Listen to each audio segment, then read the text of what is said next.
Es muy importante tener en cuenta que la sucesión no significa necesariamente que una persona haya fallecido. Yo puedo perfectamente ceder mis bienes cuando estoy con vida y eso es lo que llamamos una sucesión inter vivos. Por ejemplo, como una donación, un traspaso, una venta de cualquier tipo, que puede ser voluntaria en estos casos o puede ser forzosa cuando, por ejemplo, los acreedores de mis deudas rematan mis bienes, en cuyo caso se hace una traslación de dominio de mis activos. O puede ser también una sucesión mortis causa, que es la típica que conocemos cuando una persona ha fallecido y dejó bienes y activos que deben ser heredados a las personas que tengan derecho legítimo para ello. Cuando estamos hablando de sucesión mortis causa, entonces tenemos que entender que puede existir una sucesión testamentaria, cuando existe un testamento, o una sucesión legítima, cuando no le existe. Y puede ser tramitada de igual manera ante un juzgado civil que va a ser competente, es el lugar donde el causante, la persona que falleció, tuvo su último domicilio, o bien ante un notario público. En esos casos hay simplemente que hacer una diferenciación clara de si existe testamento o no para efectos de tramitarlo como sucesión testamentaria o como sucesión legítima.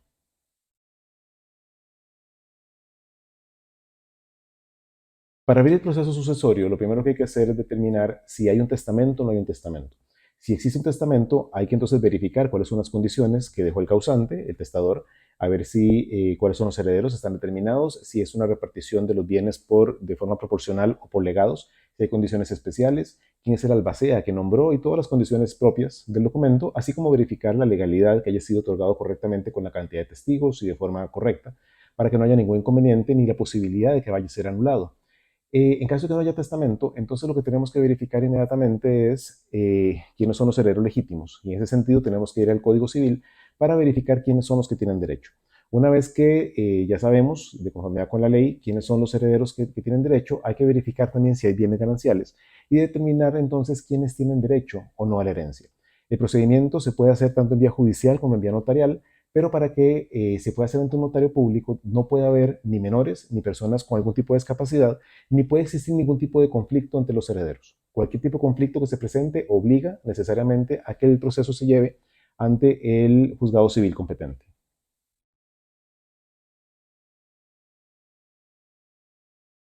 En caso que el causante haya fallecido sin dejar testamento, entonces forzosamente hay que hacer el proceso sucesorio de forma legítima, sea ante el notario público o sea ante el juzgado civil, pero lo primero que tenemos que hacer es verificar quiénes son los herederos. En ese sentido, el Código Civil establece de forma expresa que hay 6 grados de herederos que van a ir en orden de conformidad con lo que establece la ley. En este caso, los primeros herederos van a ser, en el primer grupo, los padres, los hijos y el consorte o el conviviente de unión de hecho debidamente reconocido. Si no existen ellos, el segundo grupo son los abuelos, bisabuelos y cualquier ascendente. El tercer grupo, en caso que ellos tampoco estén, serían los hermanos de la persona fallecida.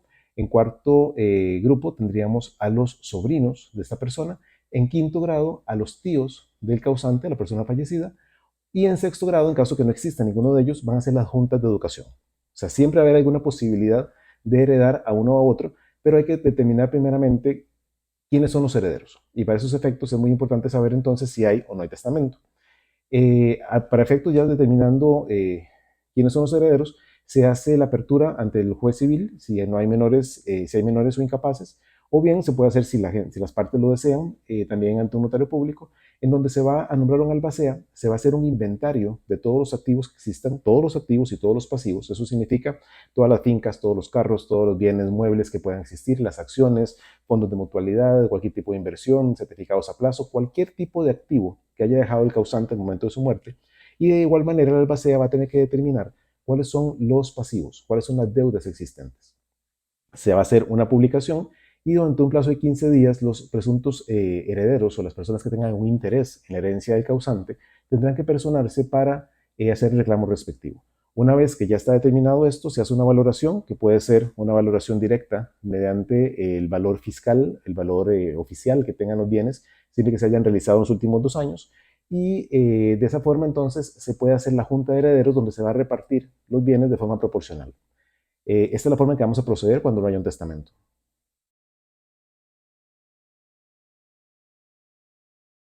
Una pregunta recurrente que nos hacen siempre es si al momento de otorgar un testamento evitan entonces la necesidad de un proceso sucesorio. Y la respuesta es no. Siempre, forzosamente, haya o no haya testamento, hay que ir a un proceso sucesorio. Es la forma de ejecutar legalmente los bienes del causante. Uno, porque hay que verificar que efectivamente los herederos sean los que están establecidos, que el testamento no tenga ningún problema. Y adicionalmente hay que considerar que puede haber personas con derecho a la herencia que no están contemplados en el testamento, como suelen ser los acreedores, por ejemplo. Entonces, siempre hay que ir forzosamente a sede judicial o a sede notarial a la ejecución del testamento. ¿Cuál es la gran ventaja entonces de hacer un testamento? Dirán ustedes.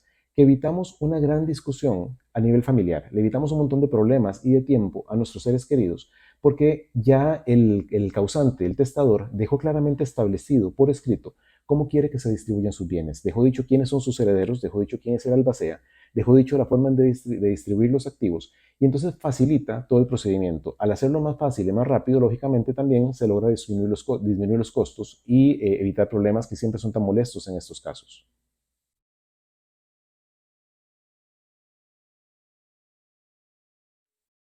Un testamento bien otorgado no debería ser anulable, pero por supuesto que un testamento, como cualquier otro documento legal, puede ser impugnado, puede ser discutido o puede pretender que se anule. Si un testamento no cumplió con los requisitos de ley, si no cumplió con las formalidades del caso, si no tenía los testigos necesarios, si el testador, la persona que hizo el testamento a la hora de firmar, estaba bajo los efectos del alcohol, por ejemplo, o no tenía su capacidad cognitiva debidamente establecida, o se hizo en un lugar incorrecto, como puede ser un hospital, por ejemplo, sin los permisos respectivos de un médico que esté presente. En esos casos el testamento podría anularse. Entonces, el testamento sí se puede anular. Es importante que a la hora de elaborarlo lo hagan con un profesional que conozca la materia, que tenga claras las condiciones. Los notarios públicos saben cuáles son las condiciones propias para hacerlo y que se cumpla con las formalidades. Eso evita muchos problemas, pero efectivamente el testamento podría ser anulado si tuviera algún tipo de error a la hora de formalizarlo.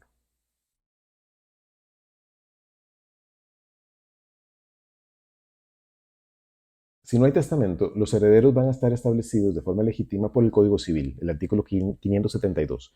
Va a establecer claramente los 6 grados de prelación que van a darse en este caso. El primer grado van a ser siempre los hijos, los padres y el cónyuge o consorte conviviente de unión de hecho del causante. En segundo grado van a ser los abuelos, bisabuelos o cualquier otro ascendente que esté con vida todavía. En tercer grado vamos a tener a los hermanos del fallecido, el causante.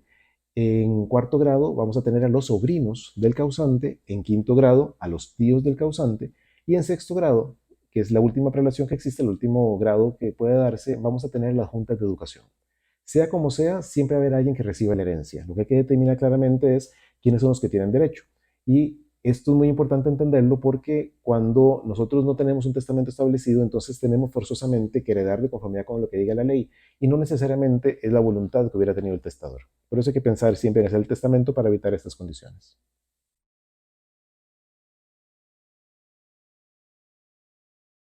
Una práctica muy recomendable para cualquier persona es hacer una planificación hereditaria. Planificar claramente cómo quiero distribuir mi patrimonio en el momento de mi muerte. Puedo hacerlo en vida, por supuesto. Si no quiero hacer un testamento, puedo hacer una planificación diferente. Puedo hacer un fideicomiso testamentario. Puedo poner todos los bienes en una sociedad y crear un acuerdo de accionistas que claramente establezca cómo se va a hacer la sucesión de estos bienes o de mis acciones en su momento. Puedo perfectamente hacer una donación con usufructo de por vida o sin usufructo. Puedo perfectamente hacer traspasos en otro momento. Puedo hacer muchas condiciones diferentes si quiero evitar el testamento. ¿Cuál es la desventaja de hacerlo de esta manera? Principalmente si todavía estamos muy jóvenes y queremos hacer todavía muchas cosas con nuestros bienes. Si yo hago una donación en este momento, por ejemplo, ya no soy el dueño de mi propiedad. Indistintamente que yo me deje el usufructo de por vida, tengo el derecho a disfrutar de los bienes, pero no soy el dueño. Entonces dependo de mis hijos, si les hubiera heredado a ellos, para poder hacer y deshacer. Si bien puedo alquilar, por ejemplo, no podría vender, no podría disponer libremente de mis bienes. Con el testamento, mal que bien, soy dueño de todos mis bienes hasta el último día de mi vida. Y eso me permite seguir utilizando, comprando, hipotecando, alquilando, todo lo que yo quiera y hasta que yo no fallezca no se va a distribuir aquello que yo haya dejado.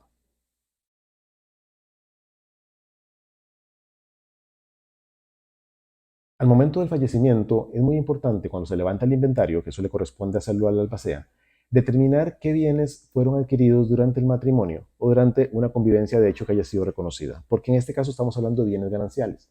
Los bienes gananciales no son otra cosa que el derecho que tiene mi cónyuge o mi conviviente de unión de hecho al 50% de todos aquellos bienes que yo haya adquirido de forma onerosa durante la relación matrimonial o sentimental.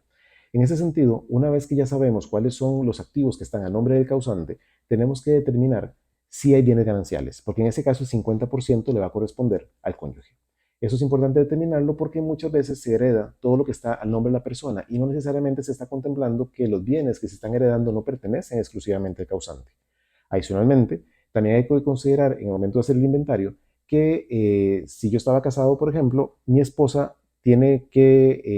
puede tener bienes que estén a nombre de ella, pero que fueron adquiridos durante el matrimonio de forma onerosa. Entonces yo tengo derecho al 50%. Y al haber fallecido, por lo tanto, mis hijos, mis herederos, tienen derecho también al 50% de sus bienes. Entonces hay que hacer un inventario muy correcto en que incluya no solamente los activos, sino también los pasivos, y no solamente los bienes del fallecido, sino también los bienes que tenga el causante, el cónyuge o el conviviente de unión de hecho para determinar si hay un derecho de ganancialidad.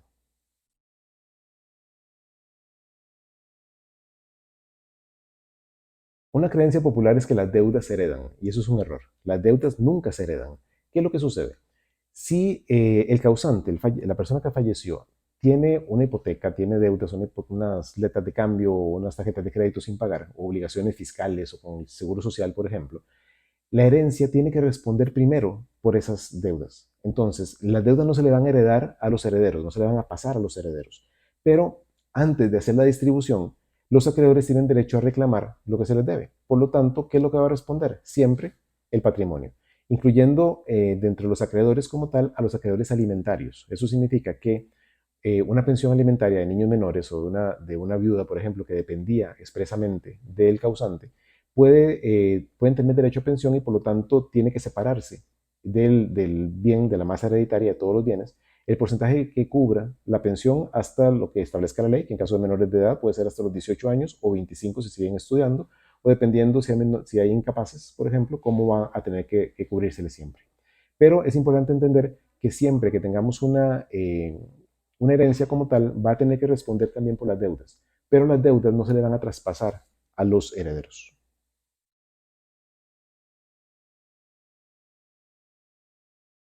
Cualquier tipo de sucesión puede tramitarse ante un notario público, siempre que no existan menores de edad, que no existan personas con algún tipo de discapacidad, o bien que no exista ningún conflicto entre los herederos. No importa que haya testamento o que no haya testamento. En cualquier momento puede hacerse ante un notario público y puede desarrollarse en esa sede, que es mucho más rápido y mucho más ágil, pero repito, siempre que no haya ningún conflicto y que no haya menores ni incapaces.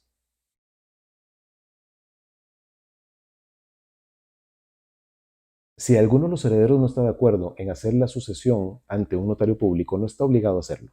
Es más, en el momento mismo en que un heredero indique que no está de acuerdo con una condición cualquiera que sea ante el notario tiene la obligación de cerrar el sucesorio notarial que ya inició, sellarlo y entregarlo al juzgado civil competente para que él siga adelante con el trámite.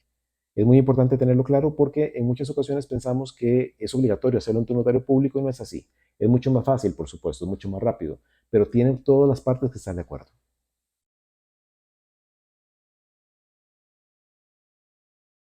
Cuando la persona que fallece tenía sociedades, empresas, compañías, generalmente se generan muchas dudas alrededor de esta figura porque se piensa equivocadamente que lo que se va a repartir son los activos y los bienes y el valor de la sociedad como tal. Y lo que en realidad tenemos que verificar o le corresponde a la albacea verificar es qué acciones tenía eh, el causante en esa sociedad para poder distribuir las acciones. Lo importante aquí no es lo que tenga la empresa, sino las acciones como tales. Entonces, a la hora de hacer un sucesorio, el albacea tiene que verificar cuáles son las acciones o participaciones, pueden ser cuotas o acciones según el tipo de sociedad, y eso es lo que va a distribuir. Eso facilita muchísimo el trámite sucesorio porque no entramos en una discusión mayor sobre la actividad empresarial. Eso llegará después. Una vez que ya los herederos sean accionistas de esa compañía, pueden irse a sentar en una asamblea de socios a discutir cómo van a participar en la empresa o cómo van a liquidarla para efectos de tener en metálico para poder monetizar el valor de la compañía.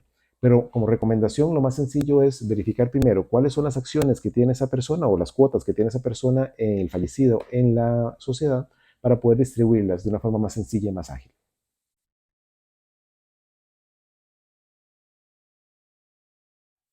Generalmente se hace una comparación entre lo que es la donación y el testamento, y en realidad son figuras muy diferentes. ¿Qué sucede?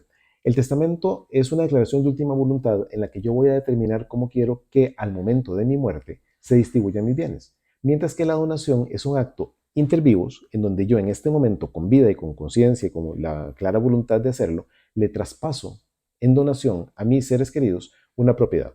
En este caso, la propiedad ya no me pertenece, aunque yo me deje un usufructo como tal, y ya no tengo una libre disposición sobre el bien. Mientras que con el testamento sigo siendo dueño hasta el último día de mi vida. Entonces son figuras diferentes. En realidad, no es que la donación no sea buena, es una figura muy útil, pero no necesariamente le aplica a todos. La donación funciona principalmente si yo soy un adulto mayor o si ya no tengo una intención de ningún tipo sobre esa propiedad, simplemente sé que en algún momento la voy a traspasar y puedo acelerar el trámite de una vez. Igual tiene que pagar impuestos, tiene que pagar los gastos notariales y demás, por lo que el ahorro en realidad no existe, pero no hay una necesidad de atrasar la distribución del bien. Mientras que el testamento me permite a mí mantenerme como dueño absoluto de los bienes y disponer de ellos hasta el último día.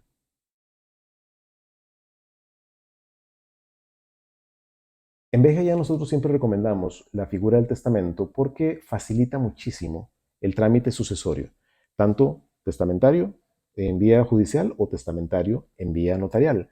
¿Por qué razón? Porque el testador está dejando las reglas claras y específicas de cómo quiere que se distribuyan todos sus bienes al momento de su muerte. Es muy diferente cuando no existe un testamento y entonces no necesariamente se va a hacer lo que yo quería o lo que yo le había prometido a mis hijos o a mi esposa. Simplemente vamos a tener que ir a un sucesorio legítimo en el que vamos a determinar quiénes son los herederos por ley y se va a distribuir en partes iguales entre ellos. Eso complica mucho las cosas. Cuando yo hago un testamento, lógicamente, al dejar claras las reglas, quiénes son los herederos, quién se lo albacea, cómo se van a distribuir, si hay condiciones especiales, si se va a hacer un fideicomiso, si voy a dejar condiciones, no sé, particulares para que tengan acceso a la herencia, hasta ese momento estoy evitando que haya una discusión mayor alrededor de todo esto y evito peleas. Siempre que el testamento esté bien otorgado, y no tenga mayor inconveniente, va a tener una ejecución mucho más rápida, mucho más ágil que en un proceso legítimo, va a evitar problemas y al hacerlo más sencillo, pues lógicamente también va a bajar los costos, que es algo que al final todos queremos hacer.